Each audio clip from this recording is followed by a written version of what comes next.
رسول اللہ صلی اللہ علیہ وآلہ وسلم نزول قرآن کے وقت بہت سختی محسوس فرمایا کرتے تھے، اور اس کی علامتوں میں سے ایک یہ تھی کہ یاد کرنے کے لیے آپ اپنے ہونٹوں کو ہلاتے تھے۔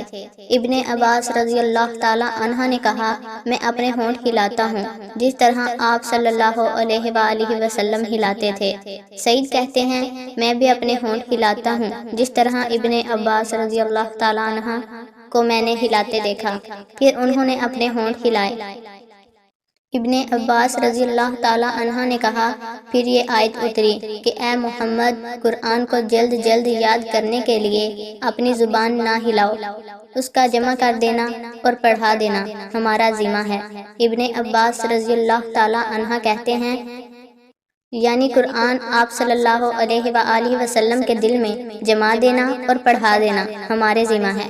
پھر جب ہم پڑھ چکیں تو اس پڑھے ہوئے کی اتباع کریں۔ ابن عباس رضی اللہ تعالی عنہ فرماتے ہیں، اس کا مطلب یہ ہے کہ آپ اس کو خاموشی کے ساتھ سنتے رہو، جس کے بعد مطلب سمجھا دینا ہمارے ذمہ ہے۔ پھر یقیناً یہ ہماری ذمہ داری ہے کہ آپ اس کو پڑھو، یعنی اس کو محفوظ کر سکو۔ چنانچہ اس کے بعد جب آپ صلی اللہ علیہ وآلہ وسلم کے پاس جبرائیل علیہ السلام وحی لے کر آتے تو آپ توجہ سے سنتے، پھر وہ چلے جاتے تو رسول اللہ صلی اللہ علیہ وآلہ وسلم اس وحی کو اسی طرح پڑھتے جس طرح جبرائیل علیہ السلام نے اسے پڑھایا تھا۔